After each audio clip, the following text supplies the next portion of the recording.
Hi, J.R. Steele here with a quick announcement. I'm working on another project collaboratively with a group of young podcasters called Metal Steve Productions on a podcast called Station Arcadia. Station Arcadia tells stories from a world where steampunk, dieselpunk, cyberpunk, and solarpunk societies all exist side by side.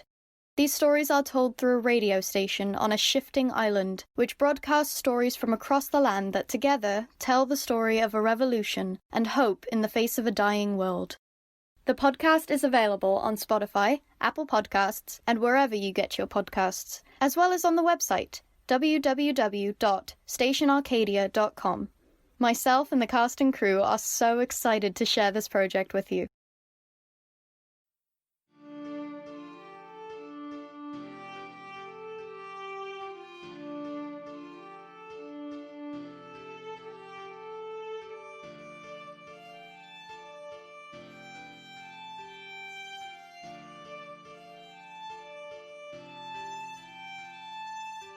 My name is Quill Taylor, and I have taken it upon myself to record my findings pertaining to the life of a young boy named Anthony Todd.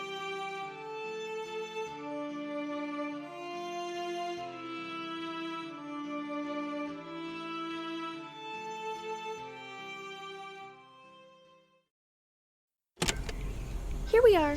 Did you know that this clock tower was modeled after the first clock tower in New Kensington? That one had a sundial system. It was incredible. The original is still up, actually. Really? Yeah, it's a tourist site now, predictably, but I've been there a couple of times, and it's really quite fascinating. The sundials are angled to catch the sun's rays on either side of the tower, and when it was built, they calculated how much difference from a flat sundial it would be. You have to switch sides of the clock depending on what time of day it is, and at night it obviously doesn't work, but it's still quite interesting. I can see how this clock tower would be influenced by it. The style around the clock face is in a similar pattern. You know so much about this. My family is pretty involved in the history of New Kensington. I learned a lot while I lived there. You lived in New Kensington? Yeah, I grew up there. I ended up moving around a lot after going to school, but it's where my family is. It's where most of my friends are too. Do you miss it? It's a huge change from this small town, I'm sure.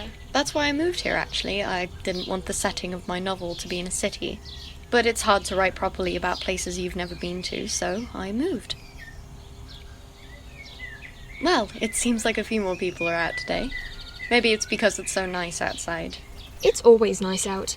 Nanny says that her flowers would never grow otherwise, and I like walking in the sun. I suppose you're right. It's been all nice days since I arrived. That's why I love it here, although I suppose I never really took advantage of the beautiful weather before. What are you writing? Just some observations. Do you do that a lot? Yes, actually, I carry my journal with me everywhere, so I can write things down when I think of them. That's a good idea. I want to write things down too. I see birds in the park a lot.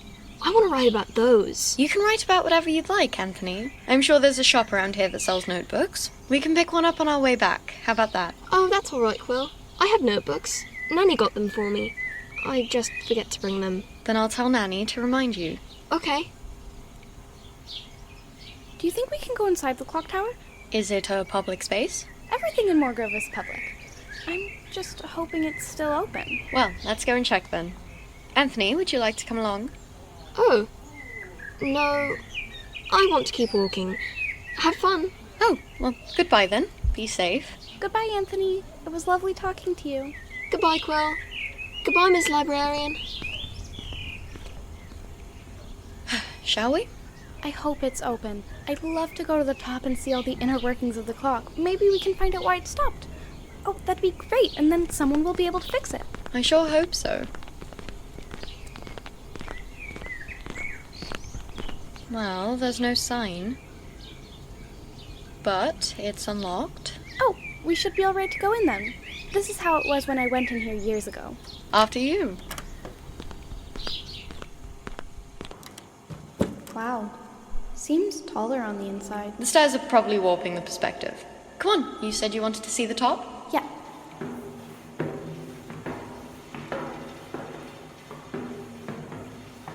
Metal stairs always make me nervous. Why?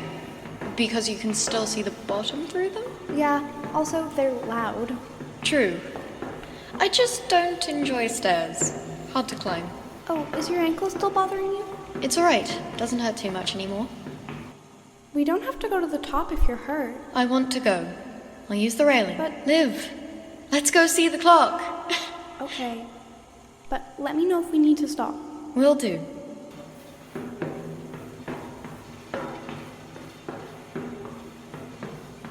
Liv? Do you want to travel? Out of Morgrove, you mean? Obviously. I'm not sure. Is traveling nice? Well, yeah, mostly. The process of it can be quite dull, but the destination usually makes it worth it. It sounds fun, but who would stay and look after the library? No, I think it's best if I stay here. Oh. Well, I suppose that makes sense. You can't get anyone else to look after it for you? Have you seen the people in this town? I mean, they're lovely and everyone's nice, and they have other things to do.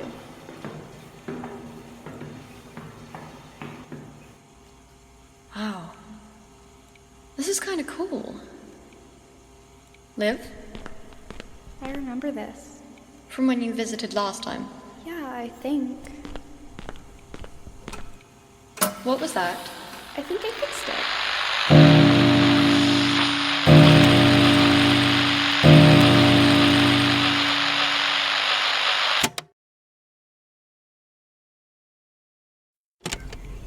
Here we are.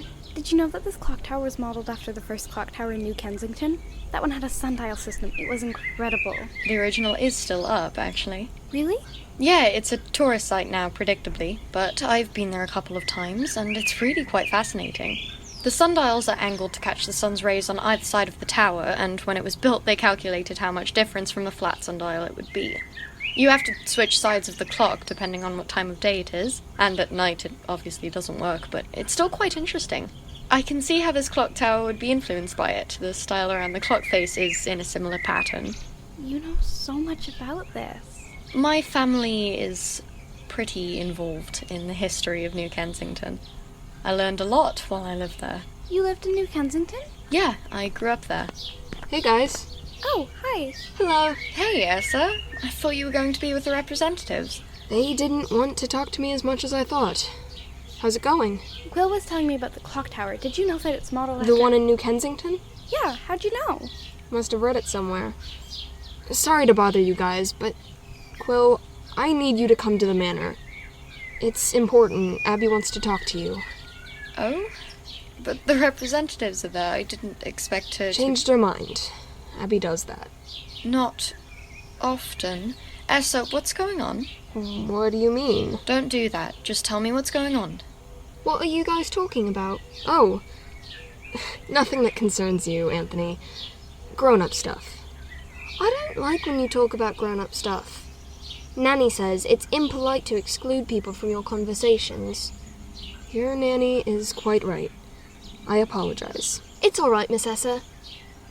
I don't think I want to hear about grown-up things anyway. A smart idea. Why don't you continue on your walk? I'm sure Liv and Quill have kept you long enough. Good idea. Goodbye, Miss Librarian. Goodbye, Quill. Bye, Anthony. It was lovely talking to you. That being said, Quill, Yeah? manor. Preferably now, Liv and I were going to visit the clock tower. and you can later. But this is urgent. I promise. Can you at least tell me what it is that's so urgent? I'll fill you in on the way there. Liv? Can you do some research on barriers? Magical ones and regular ones.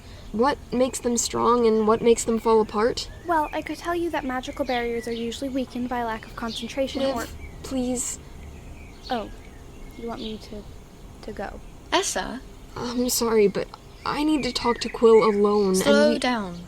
You're going far too fast for me to keep up with. Tell me what's happening, give Liv some context, and then we can go to the manor. It's all right. I can just go. I'd like you to stay, if possible. Essa, it's hard to research things if you don't know why you're doing it. Fine, I'll give you a rundown. The town's barriers are weakening. Isn't that a good thing? That means people can leave. It's not that simple. If you'd come with me, Abby could explain it to you. What's that sound? It almost sounds like... Is that a car? closer. Look out! Oh my god. Quill, come back.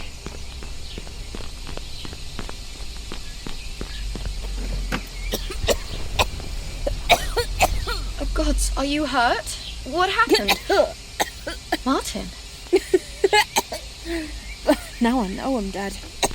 What? No, you're here. Martin, you're... Ow, ow. Stop moving, you're hurt. It's you. Found you. What? What's being dead like? That's a lot on my end.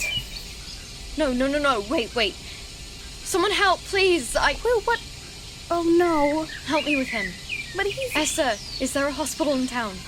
We haven't needed one. Gods. What have we done? Then let's get him to my flat. Liv, help me. I'll get his legs. Essa, get the device.